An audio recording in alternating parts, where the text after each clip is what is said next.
ನಮಸ್ಕಾರ, ರಿವ್ಯೂ ಚಾನಲ್ಗೆ ಸ್ವಾಗತ. ನಾನು ಸೌಖ್ಯ ಗಾಂವ್ಕರ್. ಒಂದು ಕಡೆ ಮೋದಿ ಮಣಿಪುರ ವಿಸಿಟ್ ಈಗ ಭರ್ಜರಿ ಸದ್ದು ಮಾಡ್ತು. ಇದು ಇನ್ಸಲ್ಟ್. 2 ವರ್ಷ ಆದಮೇಲೆ ಹೋಗಿದ್ದೀರಾ, ನಾಚಿಕೆ ಆಗಲ್ವಾ? ಶೇಮ್ ಅಂತೆಲ್ಲ ಕಾಂಗ್ರೆಸ್ ಮುಗಿಬೀಳ್ತಿರೋ ಹೊತ್ತಲ್ಲಿ ಅಸಲಿಗೆ ನಾರ್ತ್ ಈಸ್ಟ್ ಚಿತ್ರಣವನ್ನು ಮೋದಿ ಹೇಗೆ ಬದಲಾಯಿಸಿದ್ದಾರೆ, ಅದೆಷ್ಟು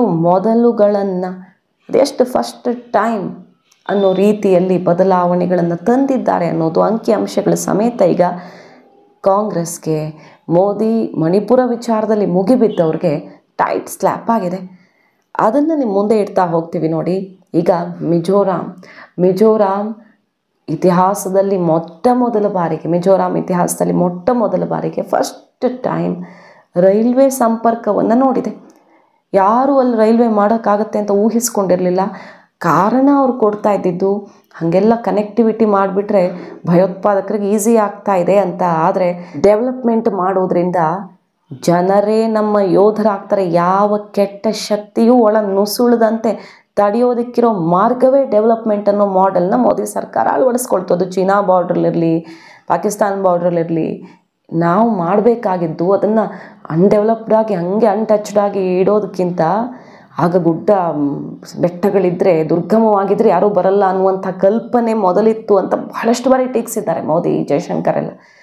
ಆ ರೀತಿಯ ಅತ್ಯಂತ ಕೆಟ್ಟ ಕಲ್ಪನೆಯಿಂದ ಹೊರಗಡೆ ಬಂದು ನಾವು ಡೆವಲಪ್ಮೆಂಟ್ ಅಸ್ತ್ರದ ಮೂಲಕ ಶತ್ರುಗಳನ್ನು ಸದೆ ಬಡಿತೀವಿ ಅಂತ ಏನು ಶಪಥ ಮಾಡಿದ್ರು, ಆ ಶಪಥ ದಿನದಿಂದ ದಿನಕ್ಕೆ ನಿಜ ಆಗ್ತಾ ಬರ್ತಿದೆ ನೋಡಿ. ಈಗ ಮಿಜೋರಾಂಗೆ ಮೊಟ್ಟ ಮೊದಲ ರೈಲು ಇದ್ದೂ ಇಲ್ಲದಂತಾಗಿತ್ತು. ಅದೊಂದು ರಾಜ್ಯ, ಅಸ್ಸಾಂ ಗಡಿಯ ಸಮೀಪ 1.5 ಕಿಲೋಮೀಟರ್ ವ್ಯಾಪ್ತಿಯಲ್ಲಿ ಬರುತ್ತೆ. ಈಶಾನ್ಯ ರಾಜ್ಯಗಳಲ್ಲಿ ಒಂದಾಗಿರೋ ಮಿಜೋರಾಂ ರೈಲ್ವೆ ಮಾರ್ಗ ಈಗ ಅಷ್ಟು ಹತ್ತಿರದಲ್ಲಿ, 1.5 ಕಿಲೋಮೀಟರ್ ಹತ್ತಿರದಲ್ಲೇ ರಾಜಧಾನಿ ಕಾಲಿಟ್ಟಿದೆ. ಜನತೆಯ ಬಹುದಶಕಗಳ ನನಸಾಗಿದೆ. ಅಲ್ಲಿ ಉದ್ಯೋಗ, ಪ್ರವಾಸೋದ್ಯಮ, ಆ ಮಿಜೋರಾಮನ್ನು ಸುತ್ತಮುತ್ತಲಿನ ಎಲ್ರಿಗೂ ಕನೆಕ್ಟ್ ಮಾಡುವಂಥದ್ದು. ಅಲ್ಲಿಗೆ ಟ್ರಾವೆಲ್ ಮಾಡೋದು ತುಂಬ ಈಸಿ ಈಗ. ಆದರೆ ಎಷ್ಟು ಸವಾಲಾಗಿತ್ತು ಗೊತ್ತಾ ಇದನ್ನು ಮಾಡೋದು? ದಶಕಗಳೇ ತಗೊಂಡ್ಬಿಟ್ಟು ಸುರಂಗಗಳನ್ನು ಕೊರೆದು ಭೂಕುಸಿತದ ಸವಾಲಿಗೆ ಸೆಡ್ ಹೊಡೆಯೋ ರೀತಿಯಲ್ಲಿ ಟೆಕ್ನಾಲಜಿ, ಅಲ್ಲಿ ಅಳವಡಿಸ್ಕೊಂಡ ರೀತಿ ನೀತಿ 1 ದಶಕ ಮಾಡೋಕ್ಕಾಗಲ್ಲ ಅಂತ ಬಿಟ್ಟೇ ಬಿಡ್ಬೋದು. ಆದರೆ 1 ದಶಕದ ನಿರಂತರ ಪ್ರಯತ್ನ ಈಗ ಕಡೆಗೂ ಇತಿಹಾಸದಲ್ಲಿ ಮೊದಲ ಬಾರಿಗೆ ಅಲ್ಲಿ ರೈಲು ಬರೋ ಥರ ಆಗಿದೆ. ಮಿಜೋರಾಂ ರಾಜಧಾನಿ ಐಜ್ವಾಲ್ನಿಂದ ಕೇವಲ 25 ಕಿಲೋಮೀಟರ್ ದೂರದಲ್ಲಿ ನಿರ್ಮಾಣ ಆಗಿರೋ 51.38 ಕಿಲೋಮೀಟರ್ ಉದ್ದದ ಭೈರಾಬಿ ಸೈರಾಂಗ್ ಬ್ರಾಡ್ ಗೇಜ್ ರೈಲು ಮಾರ್ಗ ಲೋಕಾರ್ಪಣೆಗೆ ಈಗ ಸಿದ್ಧ ಆಗಿದೆ. ದಿನಾಂಕ ನಿಗದಿ ಅಷ್ಟೇ ಆಗಬೇಕಾಗಿರೋದು. ಈ ಮೂಲಕ ಐಜ್ವಾಲ್ ನಗರ ಮೊಟ್ಟ ಮೊದಲ ಬಾರಿಗೆ ಭಾರತೀಯ ರೈಲ್ವೆ ಜಾಲಕ್ಕೆ ಸೇರಿಕೊಂಡಿದೆ. ಸೊ ಇತಿಹಾಸದಲ್ಲಿ ಕಂಡು ಕೇಳರಿಯದ್ದು, ಯಾರು ಮಾಡೋಕ್ಕಾಗತ್ತೆ ಅಂತ ಊಹೆ ಮಾಡಿದ್ರೋ ಇಲ್ವೋ, ಈಗ ಮಾಡಿ ತೋರಿಸಿದಂತಾಗಿದೆ. ಸೊ ನಾರ್ತ್ ಈಸ್ಟ್ಗೆ ಏನು ಒತ್ತು ಕೊಡ್ತಿದ್ದಾರೆ? ಈಗ ಮಣಿಪುರದಲ್ಲಿ ಗಲಾಟೆ ಆಯಿತು, ಮತ್ತಷ್ಟು ಅಲ್ಲೋಗಿ ಭಾಷಣ ಮಾಡಿ ಬರೋದು ಇಂಪಾರ್ಟೆಂಟು, ಹೋಗಿ ಅಂತ ಡಿಮ್ಯಾಂಡ್ ಮಾಡೋದು ತಪ್ಪಲ್ಲ. ಆದರೆ ಅದಕ್ಕಿಂತ ಇಂಪಾರ್ಟೆಂಟು ಡೆವಲಪ್ಮೆಂಟ್ ಮೂಲಕ ಈ ದುಷ್ಟಶಕ್ತಿಗಳನ್ನು, ಅಶಾಂತಿ ಅಸ್ಥಿರತೆ ಸೃಷ್ಟಿಸುವಂಥ ಸದಾ ಇದೇನು ನಾರ್ತ್ ಈಸ್ಟ್ ಗಲಾಟೆ ಮೋದಿ ಬಂದ ಮೇಲೆ ಆಗಿದ್ದ? ನಾರ್ತ್ ಈಸ್ಟ್ ಗಲಾಟೆ ಇತಿಹಾಸ ಮರೆತು ಕಾಂಗ್ರೆಸ್ ವಿರೋಧ ಮಾಡ್ದಂಗೆ ಆಗತ್ತೆ. ಈಗ ಮೋದಿ ಒಬ್ಬರನ್ನೇ ಟೀಕಿಸಿದ್ರೆ ಅಥವಾ BJP ಸರ್ಕಾರವನ್ನು ಟೀಕಿಸಿದ್ರೆ ನಾರ್ತ್ ಈಸ್ಟಲ್ಲಿ ಏನೇನು ಆಗಿದೆ ಪರಿಸ್ಥಿತಿಗಳು ಹಿಂದೆ ಅನ್ನೋದನ್ನು ನೆನಪು ಮಾಡಿಕೊಂಡ್ರೆ, ಸೊ ಅದಕ್ಕೆ ಉತ್ತರ ಏನು? ಅದಕ್ಕೆ ಉತ್ತರ ಡೆವಲಪ್ಮೆಂಟ್ ಅಷ್ಟೇ. 8,070 ಕೋಟಿ ರೂಪಾಯಿ ವೆಚ್ಚದ ರೈಲ್ವೆ ಬ್ರಾಡ್ ಗೇಜ್ ಯೋಜನೆ ಇದಾಗಿದೆ. ಈ ನೂತನ ರೈಲು ಮಾರ್ಗವನ್ನು ಈಗ ಭಾರತೀಯ ರೈಲ್ವೆ ನಿರ್ಮಾಣ ಮಾಡಿದ್ದು 2014 ನವೆಂಬರ್ 29 ಪ್ರಧಾನಿ ನರೇಂದ್ರ ಮೋದಿ ಅವರು ಹೊಸ ರೈಲು ಮಾರ್ಗದ ಶಿಲಾನ್ಯಾಸ ನೆರವೇರಿಸಿದ್ರು. 11 ವರ್ಷ ಆಗಿದೆ ರೀ. 11 ವರ್ಷದ ಬಳಿಕ ಈ ಪ್ರಾಜೆಕ್ಟ್ ಕಂಪ್ಲೀಟ್ ಆಗಿದೆ. ಅಂದರೆ ಅಲ್ಲಿ ಎಷ್ಟು ಸವಾಲಿತ್ತು ಅಂತ ಕೈಗೆತ್ತಿಕೊಳ್ಳದೆ ಬಿಡದ, ಅಥವಾ 10 ವರ್ಷ ಆದಮೇಲೆ ಈ ರೀತಿ ಬದಲಾಗತ್ತೆ ಮಿಜೋರಾಂ ಅನ್ನೋ ಕನಸು ದೂರದೃಷ್ಟಿತ್ವದೊಂದಿಗೆ ಮಾಡಿ ಸವಾಲು ಸ್ವೀಕರಿಸೋದು, ಅದನ್ನು ಮಾಡಿ ತೋರಿಸಿದ್ದಾರೆ. ಈಗ ಶಿಲಾನ್ಯಾಸ 2014 ಆಗಿತ್ತು, ಈಗ ಲೋಕಾರ್ಪಣೆಗೆ ರೆಡಿಯಾಗಿದೆ. 8,070 ಕೋಟಿ ರೂಪಾಯಿ ವೆಚ್ಚ ಮಾಡಲಾಗಿದೆ ಆಲ್ರೆಡಿ. 2016 ಮಾರ್ಚ್ 21 ಅಸ್ಸಾಂನಿಂದ ಭೈರಾಬಿವರೆಗೆ ರೈಲು ಮಾರ್ಗವನ್ನು ಬ್ರಾಡ್ ಗೇಜ್ಗೆ ಪರಿವರ್ತನೆ ಮಾಡಲಾಗಿತ್ತು. ಮತ್ತು ಇದರಿಂದ ಏನಾಗುತ್ತೆ ನೋಡಿ, ಐಜ್ವಾಲ್ಗೆ ಪ್ರಯಾಣದಲ್ಲಿ 6 ಗಂಟೆ ಉಳಿತಾಯ ಕೂಡ ಆಗುತ್ತೆ. 45 ಸುರಂಗಗಳನ್ನು ಕೊರೆಯಲಾಗಿದೆ, 153 ಸೇತುವೆಗಳು, 114 ಮೀಟರ್ ಎತ್ತರದಲ್ಲಿ ದಟ್ಟ ಅರಣ್ಯ. ಈಗ ನಮ್ಮ ಪಶ್ಚಿಮ ಘಟ್ಟ ಇದೆಯಲ್ಲ ಇಲ್ಲಿ ಕರ್ನಾಟಕದಲ್ಲಿ, ಅದಕ್ಕಿಂತ ಕಾಂಪ್ಲಿಕೇಟೆಡ್, ಅಷ್ಟು ದುರ್ಗಮವಾದ ಪ್ರದೇಶ ಅದು. ಅದಕ್ಕೆ 11 ವರ್ಷ ಬೇಕಾಗಿರೋದು. ಅತ್ಯಂತ ಕಠಿಣವಾದ ಗುಡ್ಡಗಾಡು, ಆಳವಾದ ಕಣಿವೆ, ಒಂದೋ ಗುಡ್ಡ ಇಲ್ಲ ಕಣಿವೆ. 70 ಮೀಟರ್ಗಿಂತನೂ ಎತ್ತರದ 6 ಸೇತುವೆಗಳನ್ನು ಕಟ್ಟಲಾಗಿದೆ.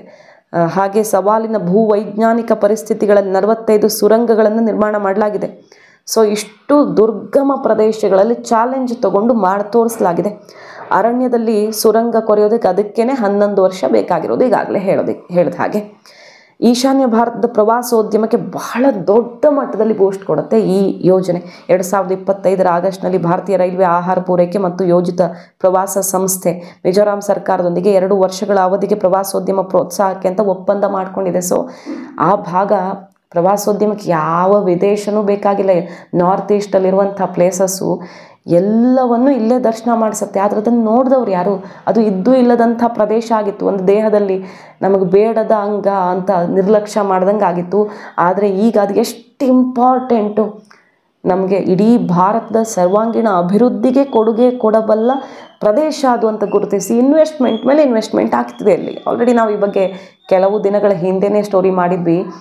ಅಂಬಾನಿ, ಅದಾನಿ ಮತ್ತು ವೇದಾಂತ ಗ್ರೂಪ್ ಎಷ್ಟು ದೊಡ್ಡ ಪ್ರಮಾಣದಲ್ಲಿ ಇನ್ವೆಸ್ಟ್ಮೆಂಟ್ ಮಾಡಿದ್ದಾರೆ ಅಂದರೆ ಲಕ್ಷ ಕೋಟಿಯನ್ನು ಅಲ್ಲಿ ಇನ್ವೆಸ್ಟ್ಮೆಂಟ್ ಮಾಡಿದ್ದು.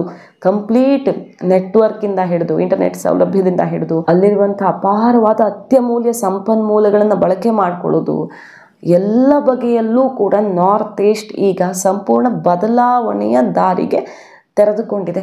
ಅಷ್ಟು ದೊಡ್ಡ ಇನ್ವೆಸ್ಟ್ಮೆಂಟ್ಗೆ ಪ್ಲ್ಯಾಟ್ಫಾರ್ಮನ್ನು ರೆಡಿ ಮಾಡಿಕೊಡ್ತು ಕೇಂದ್ರ ಸರ್ಕಾರ. ಸೊ ನಾರ್ತ್ ಈಸ್ಟಲ್ಲಿ ಯಾಕೆ ಈಗ ಹೋಗಿ ಆ ಕಡೆ ತಿರುಗೂ ನೋಡದಿದ್ದವ್ರು ಯಾಕೆ ಇನ್ವೆಸ್ಟ್ ಮಾಡ್ತಿದ್ದಾರೆ ಅಂದರೆ ಭವಿಷ್ಯದಲ್ಲಿ ಇದು ಚಿನ್ನದ ಮೊಟ್ಟೆ ಇಡೋ ಕೋಳಿ ಆಗುತ್ತೆ ಅನ್ನೋದನ್ನು ಅರ್ಥ ಮಾಡಿಸಿದೆ ಕೇಂದ್ರ ಸರ್ಕಾರ. ಈಗ ನೋಡಿ ಅಲ್ಲಿ ಕನೆಕ್ಟಿವಿಟಿ, ಪ್ರವಾಸೋದ್ಯಮಕ್ಕೆ ಒತ್ತು.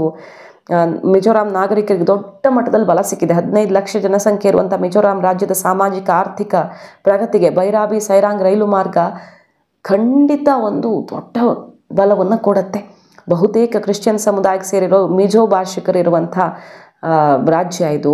ವ್ಯಾಪಾರ ವಹಿವಾಟು ಅದರ ಮೇಲೆ ಅವಲಂಬಿತ ಆಗಿರೋರಿಗೆ ಈ ಮಾರ್ಗ ಪೂರಕವಾಗಿ ಹೆಲ್ಪ್ ಆಗುತ್ತೆ. ಅಸ್ಸಾಂನ ಗುವಾಹಟಿ ಮತ್ತು ದೆಹಲಿಗೆ ನೇರ ಸಂಪರ್ಕ ಕಲ್ಪಿಸೋ ವ್ಯವಸ್ಥೆಯಾಗಿದೆ. ಸೊ ಮೇನ್ಲ್ಯಾಂಡ್ ಜೊತೆ ಕನೆಕ್ಟ್ ಆಗ್ತಾ ಇದೆ.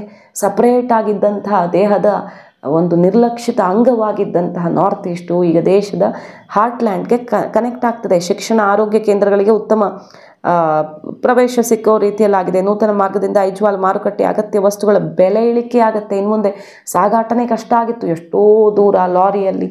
ಈಗ ಸಾಗಾಟದ ವೆಚ್ಚ ಇಳಿಕೆ ಆಗಿದ್ದು ಬೆಲೆ ಇಳಿಕೆ ಆಗುತ್ತೆ. ಅವರಿಗೆ ಸ್ಥಳೀಯ ಅರಣ್ಯ ಉತ್ಪನ್ನಗಳು, ಕುಶಲ ಕಲೆಗಳು, ತೋಟಗಾರಿಕೆ ಉತ್ಪನ್ನ ಸಾಗಾಟ ಮಾಡೋದಕ್ಕೆ ಅವರು ಬೇರೆ ಕಡೆ ಕನೆಕ್ಟ್ ಆಗ್ಬೋದು, ಮಾರ್ಕೆಟಿಗೆ ಓಪನ್ ಆಗ್ಬೋದು. ಮತ್ತು ಅವ್ರಿಗೆ ಬರುವಂಥ ಐಟಮ್ಸು ಈಸಿಯಾಗಿ ತಲುಪೋದ್ರಿಂದ ಬೆಲೆ ಕಡಿಮೆ ಆಗುತ್ತೆ. ಇಷ್ಟು ಜನರ ಕಂಪ್ಲೀಟ್ ಬದುಕು ಬದಲಾಯಿಸುವಂಥ ಯೋಜನೆ ಇದಾಗಿದೆ. ಮ್ಯಾನ್ಮಾರ್ವರೆಗೂ ವಿಸ್ತರಿಸೋದಕ್ಕೂ ಪ್ಲ್ಯಾನ್ ಆಗಿದೆ. ಸಿಕ್ಕಿಂ, ಅಂಡಮಾನ್ಗೂ ಕೂಡ ರೈಲ್ವೆ ಸೇವೆಯನ್ನು ಆದಷ್ಟು ಬೇಗ ಕಲ್ಪಿಸುವಂಥ ಪ್ರಯತ್ನ ಆಗ್ತಾ ಇದೆ. ಸೊ ನಾರ್ತ್ ಈಸ್ಟ್ ಹೇಗೆ ಚೇಂಜ್ ಆಗಿದೆ ಅನ್ನೋದಕ್ಕೆ ಇದು ಬೆಸ್ಟ್ ಎಕ್ಸಾಂಪಲ್. ನೋಡಿ, ಮೋದಿ ನಾರ್ತ್ ಈಸ್ಟನ್ನು ಬಣ್ಣಿಸಿದ್ದು ಬೆಳವಣಿಗೆ ಎಂಜಿನ್ ಅಂತ. So multi modal transport project Sairang Hmawngbuchhuah, ಈ ರೈಲ್ವೆ ಮಾರ್ಗದಂತಹ ಯೋಜನೆಗಳು ಮಿಜೋರಾಮನ್ನು ಬಂಗಾಳ ಕೊಲ್ಲಿ ಮತ್ತು ಆಗ್ನೇಯ ಏಷ್ಯಾಗೆ ಸಂಪರ್ಕ ಮಾಡುತ್ತೆ. ಸೊ ದೇಶದ ಒಳಗಡೆ ಕನೆಕ್ಟ್ ಆಗೋದು ಒಂದು ಕಡೆ ಆದರೆ ಹೊರಗಡೆ ವ್ಯಾಪಾರದ ಒಂದು ಕೊಂಡಿಯಾಗಿ ಕಾರ್ಯನಿರ್ವಹಿಸುತ್ತೆ ಈ ಪ್ರದೇಶ. ಇನ್ನು ಮುಂದೆ ವ್ಯಾಪಾರ ಮತ್ತು ಪ್ರವಾಸೋದ್ಯಮ ಉತ್ತೇಜಿಸುತ್ತೆ. ಓವರಾಲ್ ಸರ್ವಾಂಗೀಣ ಅಭಿವೃದ್ಧಿ ಅಂದರೆ ಏನು, ದೇಶದ ಪ್ರಗತಿಗೆ ಇದು ಹೇಗೆ ಎಂಜಿನ್ ಆಗಬಲ್ಲದು ಮತ್ತು ಈ ಪ್ರದೇಶದ ಅಭಿವೃದ್ಧಿಗೆ ಯಾವ ರೀತಿ ಅವಕಾಶ ಇದೆ, ಎರಡನ್ನು ಎಟ್ ಅ ಟೈಮ್ ಎಕ್ಸ್ಪ್ಲೋರ್ ಮಾಡಿ ರೆಡಿ ಮಾಡಿರುವಂಥ ಪ್ರಾಜೆಕ್ಟ್ಗಳಿವು. 2025-26 ಮೊದಲ ತ್ರೈಮಾಸಿಕದಲ್ಲಿ 7.8% ಬೆಳವಣಿಗೆ ದರದೊಂದಿಗೆ ಭಾರತ ವಿಶ್ವದಲ್ಲಿ ಅತ್ಯಂತ ವೇಗವಾಗಿ ಅಚ್ಚರಿ ರೀತಿಯಲ್ಲಿ ಬೆಳೀತಾ ಇದೆ. ಈಶಾನ್ಯ ರಾಜ್ಯಗಳು ಭಾರತದ ಬೆಳವಣಿಗೆಗೆ ಎಂಜಿನ್, ಇಲ್ಲಿಂದನೇ ಬಲ ಕೊಡುವಂತಹ ಶಕ್ತಿಯಾಗಿ ಪರಿವರ್ತನೆ ಆಗ್ತಿದೆ, ನೋಡ್ತಾ ಇರಿ ಅಂತ ನರೇಂದ್ರ ಮೋದಿಯವರ ಬಿಗ್ ಸ್ಟೇಟ್ಮೆಂಟ್ ಈಗ ಗಮನ ಸೆಳೆತಿದೆ. ಮಣಿಪುರಕ್ಕೆ ಹೋದರು, ಅಲ್ಲಿ ಏನಂತ ಹೇಳಿದ್ರು, ಒಗ್ಗಟ್ಟು ಮತ್ತು ಶಾಂತಿ ಸ್ಥಾಪನೆ ಬೇರೆ ಯಾರೋ ಬಂದು ಮಾಡೋಕ್ಕಾಗಲ್ಲ, ನೀವು ಮನಸ್ಸು ಮಾಡಬೇಕು. ಅದಕ್ಕೆ ದುಷ್ಟಶಕ್ತಿಗಳಿಗೆ ಅವಕಾಶ ಮಾಡಿಕೊಡದೆ. ಯಾಕಂದರೆ ಒಗ್ಗಟ್ಟು ಶಾಂತಿ ಇಲ್ಲದೆ ಈ ಪ್ರದೇಶದ ಅಭಿವೃದ್ಧಿ ಸಾಧ್ಯವಿಲ್ಲ. ನೆನಪು ಮಾಡ್ಕೊಳ್ಳಿ, ಎಷ್ಟೇ ಇನ್ವೆಸ್ಟ್ ಮಾಡಿದ್ರೂ ಕೂಡ ಹೊಡೆದಾಡ್ಕೊಂಡು ಕಿತ್ತಾಡ್ಕೊಂಡು ಅಶಾಂತಿ ಎಬ್ಬಿಸಿ ಅಲ್ಲಿ ಇನ್ವೆಸ್ಟ್ಮೆಂಟ್ ಮಾಡೋದ್ರೂ ಓಡಿಸೋ ರೀತಿ ವಾತಾವರಣ ಆದರೆ ಮತ್ತದೇ ಹಳೆ ಕಥೆನೇ ಆಗುತ್ತೆ. ಅಲ್ಲಲ್ಲೇ ಒಗ್ಗಟ್ಟು ಒಡೆಯುವಂಥ, ಛಿದ್ರ ಮಾಡುವಂಥ ದುಷ್ಟ ಶಕ್ತಿಗಳನ್ನು ಮಟ್ಟ ಹಾಕೋದಕ್ಕೆ ಒಗ್ಗೂಡಿ ಅನ್ನುವಂಥ ಕರೆ ಕೊಟ್ಟು ಬಂದರು. ಈ ಎಲ್ಲ ಭರ್ಜರಿ ಇನ್ವೆಸ್ಟ್ಮೆಂಟು, ಶಂಕುಸ್ಥಾಪನೆ, ಭವಿಷ್ಯದ ಬೇರೆ ಬೇರೆ ಪ್ರಾಜೆಕ್ಟ್ಗಳಿಗೆ ಶಿಲಾನ್ಯಾಸದ ಜೊತೆಗೆ ನಾರ್ತ್ ಈಸ್ಟ್ ಚಿತ್ರಣವೇ ಬದಲಾಗ್ತಿದೆ ಅನ್ನೋ ಸಂದೇಶವನ್ನು ಜಗತ್ತಿಗೆ ಕೊಟ್ಟಿದ್ದಾರೆ. ಬರೀ ದೇಶಕ್ಕಲ್ಲ, ಯಾಕಂದರೆ ಇನ್ನು ಮುಂದದು ಇಡೀ ಜಗತ್ತನ್ನು ನಮ್ಮೆಡೆಗೆ ಸೆಳೆಯುವಂಥ ಒಂದು ಕನೆಕ್ಟಿಂಗ್ ಪಾಯಿಂಟ್ ಆಗುತ್ತೆ, ಎಂಜಿನ್ ಆಗುತ್ತೆ ಅನ್ನೋದು ಕೇಂದ್ರ ಸರ್ಕಾರದ ದೂರದೃಷ್ಟಿತ್ವವಾಗಿದೆ. ಈಗ ಮಾಹಿತಿ ಇಷ್ಟ ಆಗಿದ್ರೆ ಮಿಸ್ ಮಾಡದೆ ನಮ್ಮ ಚಾನಲ್ನ ಸಬ್ಸ್ಕ್ರೈಬ್ ಮಾಡಿ, ನಿಮ್ಮ ಅಭಿಪ್ರಾಯ ಕಮೆಂಟ್ ಮಾಡಿ ತಿಳಿಸಿ. Thank you.